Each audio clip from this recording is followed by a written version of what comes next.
অনেকদিন হলো চেম্বারটা পরিষ্কার করানো হয় না, তাই ঘুম থেকে উঠেই আমি আজকে চলে গেলাম উপরে চেম্বারটা পরিষ্কার করানোর জন্য।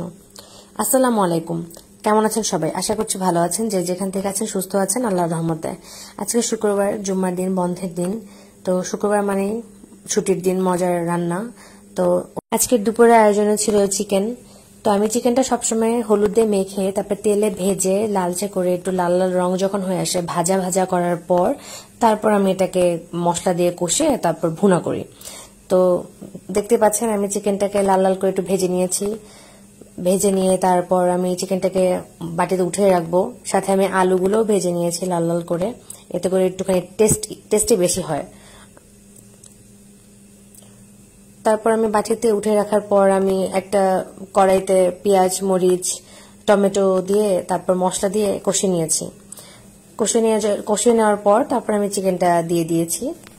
এভাবে রান্না করলে সময়টা একটু বেশি লাগলেও মানে রান্নাটা অনেক মজা লাগে।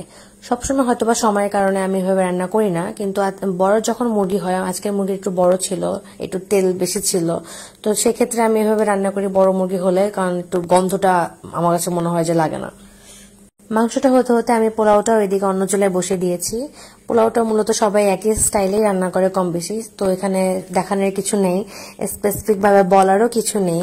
তো আমি সবসময় পোলাওটা একটুখানি ভেজে নেই, ভেজে তারপর আমি রান্না করি, এতে করে আমার কাছে ভালো লাগে, স্মেলটাও সুন্দর আসে। তো একটু কড়া করে ভেজে নিয়েছি।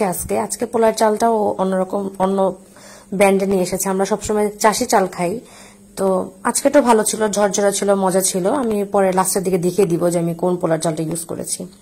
এই তো চিকেন রান্না হয়ে গেছে, কমপ্লিট।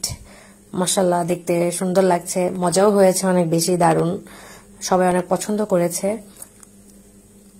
এইভাবে ভেজে যখন চিকেন রান্না করি তখন দেখা যায় খাওয়ার সময় পাতিলে মনে হয় চিকেন থাকে না। মাশাআল্লাহ, মানে যারা বাবা এত পছন্দ করে এইভাবে রান্না করলে, মানে বলার বাহিরে। সবাই অনেক মজা করে খেয়েছে। এরপর আমি যারাকে পড়তে বসালাম সন্ধ্যার দিকে, এটা সন্ধ্যার দিকের ভিডিও।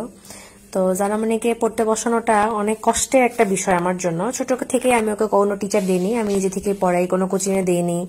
তো সন্ধ্যা থেকে দেখা যায় মাগরিবের নামাজের পর সন্ধ্যা থেকে ওকে পড়াতে যখন বসি রাত হয়ে যায়, রাত 12টা 1টাও বেজে যায়, মানে ওর পড়া কমপ্লিট হতে হতে, মানে এত পরিমাণ দুষ্ট। তারপরে যে ও দেখাচ্ছে, আমি ভিডিও করতেছিলাম, দেখাচ্ছে ওর হাতের লেখা কিরকম, মাশাআল্লাহ সুন্দর হয়েছে। আবার ও ভিডিওতে ওর পেন্সিলও দেখাচ্ছে, বলতেছে এই পেন্সিলটা লেখা নাকি ওর হাতের লেখা নাকি সুন্দর হয়েছে। এরপর যারা মানে ওর এটা একটা কি যেন বানাইলো জানি না, লাইট দিয়ে কালার করে, ওর এগুলো করতে খুব পছন্দ। এরপরে যে বিড়াল, এরপর আমার ফেভারিট চিপস, প্রতিদিন আমার চিপস খাওয়াই লাগে। এই যে দই, ওর বাবা সবসময় সন্ধ্যায় যখন বাইরে যায় আমাদের জন্য কিছু না কিছু সবসময় নিয়ে আসে, অলওয়েজ, আমরা যেগুলো খেতে পছন্দ করি। পোলার চাল যেটা দিয়ে আজকে আমি রান্না করেছি। আজকের ব্লগ এই পর্যন্তই, আল্লাহ হাফেজ।